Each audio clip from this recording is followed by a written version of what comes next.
এখান থেকে মালিকতলা কতদিন ফায়ার ব্রিগেড আসতে গেলে যদি হেঁটে আসে ওরা 10 থেকে 15 মিনিটে চলে আসবে, কিন্তু ওরা 1 ঘন্টা পরে গাড়ি নিয়ে এসে আমরা কিচ্ছু বের করতে পারিনি, আমাদের সব পুড়ে গেছে।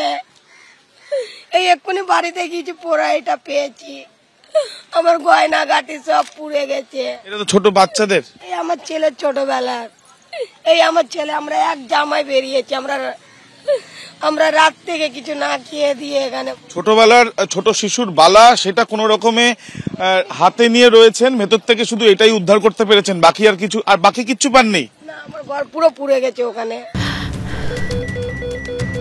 ক্যান্সারে নেই আর ভয়, NCRI এ হবে এর জয়। আপনাদের ভরসা নেতাজি সুভাষচন্দ্র বোস ক্যান্সার হসপিটাল। একটা ঘর থেকে ছোটবেলার শুধুমাত্র ছোট শিশুর বালা, অর্থাৎ এই যে পুরো পরিস্থিতি তৈরি হয়েছে। আমি আরেকবার জিজ্ঞেস করবো, দিদি প্রথমে কি এই গোডাউন থেকে আগুনটা লেগেছে? না, বাড়ির থেকে, পাশে একটা বাড়িতে আগুন পিছন দিক থেকে দাউ দাউ করে উঠছে। এরা পানি মেরে না, পানি মারিনি, এরা পেট্রোল মেরেছে। পানি মারলে আগুন নিভবে। ওরা বলছে আমরা 10 মিনিটে এসছি, তোমরা যদি 10 মিনিটে আসবে 10টা ঘর পুড়বে, 100টা ঘর কি করে পুড়লো তোমরা? ওরাও আমাদের মিথ্যে বলছে, বলে না না আমরা 10 মিনিটে এসছি, তোমরা 10 মিনিটে আসলে 10টা ঘর পুড়বে না। দেখো, দেখাই যাচ্ছে যে সম্পূর্ণভাবে সবকিছু হারিয়ে পথে বসেছেন এখানকার মানুষরা। এই যে ঝুপড়ির বাসিন্দারা, তারা বাইরেই বসে রয়েছেন।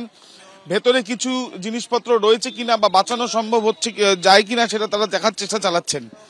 এখনো গতকাল রাত্রিবেলা টানা এই চারিদিকে যে আগুনের লেলিয়ান শিখায় পুরো এলাকা ছেয়ে গিয়েছিল, সেই জায়গা থেকে দাঁড়িয়ে সাদা ধোঁয়ায় কিন্তু এখনো পর্যন্ত চারিদিক ছেয়ে গিয়েছে।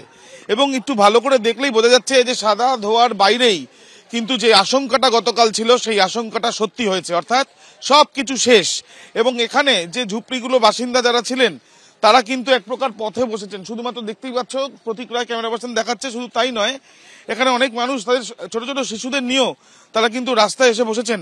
অতিরিক্ত দাহ্য পদার্থ সেখানে ছিল, পিচবোর্ড বা প্লাস্টিক জাতীয় বা কাগজ জাতীয় বস্তু, এবং এই ধরনের সাবস্টেন্স থাকলে সেই ক্ষেত্রে কিন্তু যেটা জানা যায় যে দেখা যায় যে আগুন নিয়ন্ত্রণ হতে যথেষ্টই সময় লাগে।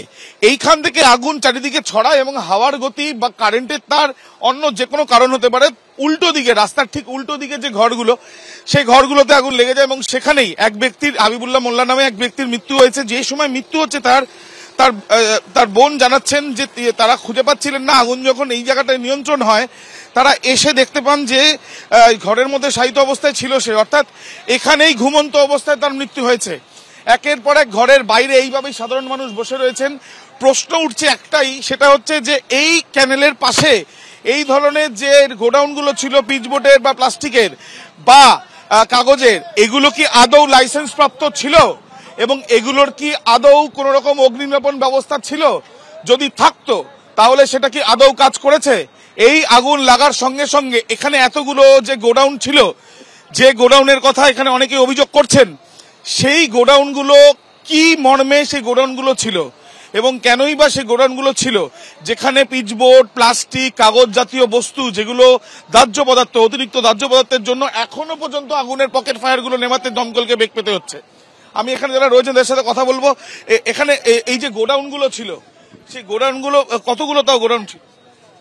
हम नहीं जानी, गोदाम यहाँ माल रहता है। আপনাদের কি এই ঘর আপনাদের ঘর?